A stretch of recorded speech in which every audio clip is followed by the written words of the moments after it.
All right, the next thing is articulation. There's a lot of studies for articulation. Usually the second study in every book is for articulation. And of course, it's in A minor. And the first note that you come across is little E.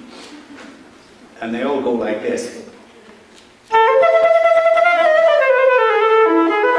Something like that, you know, that's a typical sort of lick from one of these studies. But Byrne, when he is doing this, the tonguing, he doesn't do them for hours on end, like, you know, the Anderson studies for tonguing. They go on for hours on end, and they're really very, very difficult. And it defeats somehow or other the method of doing it, because when you want to learn tonguing, you don't want to sort of start doing one of these big studies, but you want to learn a simple thing like this.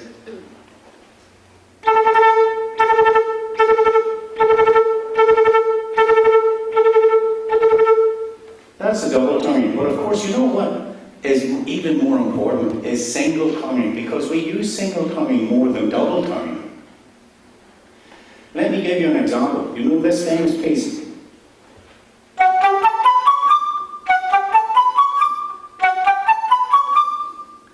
Right?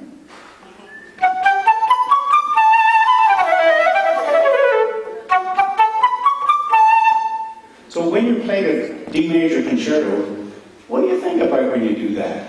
Or you just think, oh, that's easy, I don't bother with that. Well, not me. I think, oh, this has got to be crisp, like really. And then it makes you think, what should it be like this? Or should maybe a diminuendo?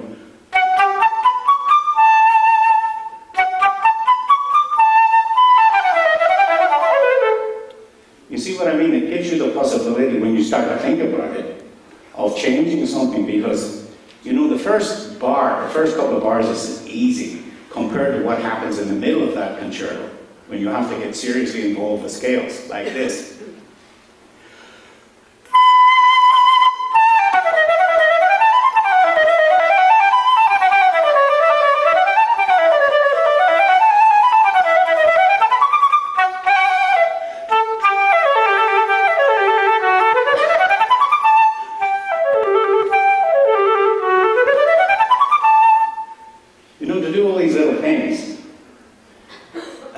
Which you can do if you have the bricks and everything in place and ready to do them. But it requires an awful lot of practice. And I would advocate practicing all these single tonguing things, you know, because in symphony orchestras you get to do it all the time, you know, like this, for example.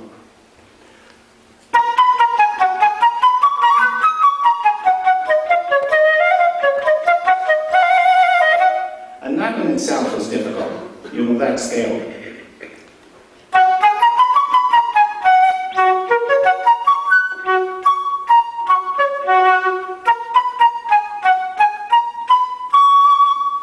To get that in tune, you have to put every note in the right place, and that you only learn by doing this business here.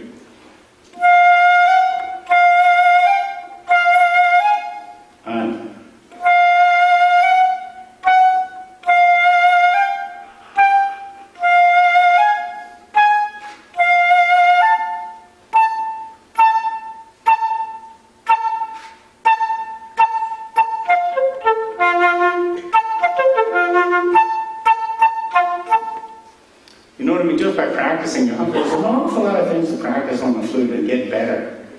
And once you get into the spirit of practicing, it's interesting. I often get, when I practice, I get so far removed from what I'm originally doing. You know, one day I was practicing D minor. I tell you this because it actually happened. And I was playing D minor, and the more you practice, the more you find out about yourself. You know, the first time you practice, you think, that's okay. Next day you practice, you think, oh, look at that. That's not so even as it was yesterday. But in fact, yesterday was just as bad, you just didn't notice it. You see? So what you're doing is you're becoming aware. You're becoming aware.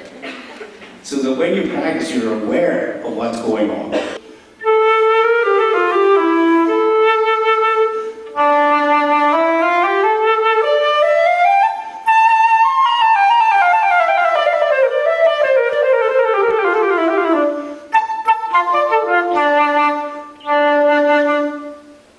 And then I thought at one point, oh, could be better.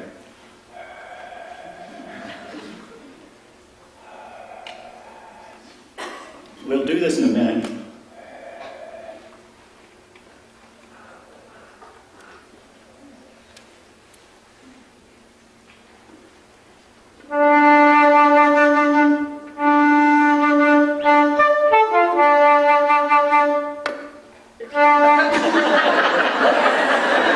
I started with Julius Baker.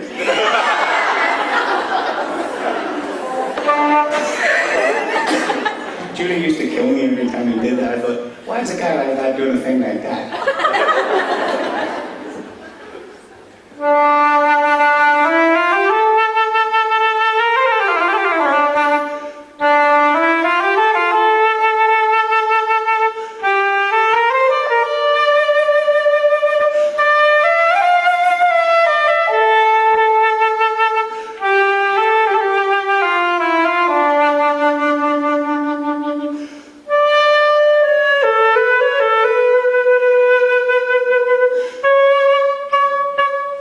C sharp, no good.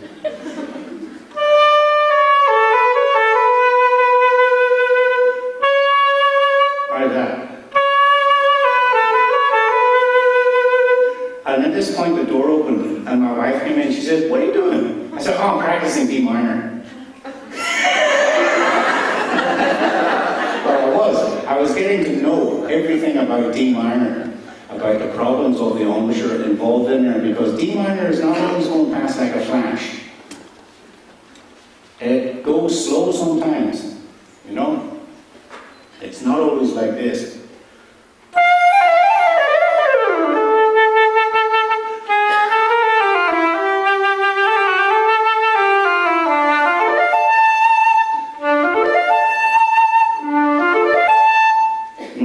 You need to change all the time the embouchure to get the tone in the right place with the right jaw and in tune.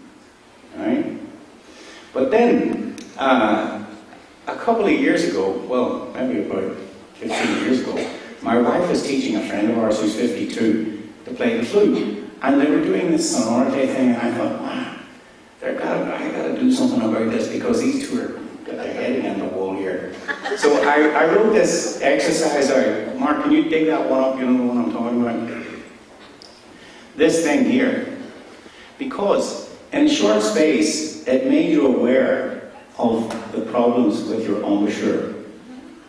You see, when you play this, if you don't correct anything, if you just play this, it sounds like this.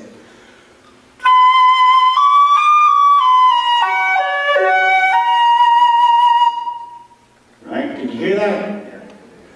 Okay, this is for the ones who didn't.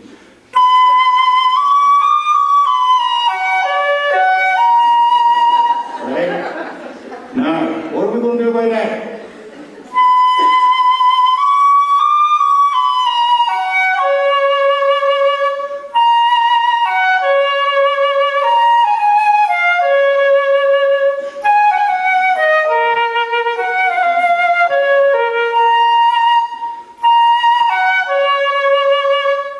You see, you just improvise around it to find out what your embouchure should be really, truly doing and getting it in focus, so that when you play any of these pieces, it's going to be always in the right place, best tone, all the time, dead clear, and sparkling, and suddenly the spirit will be in it.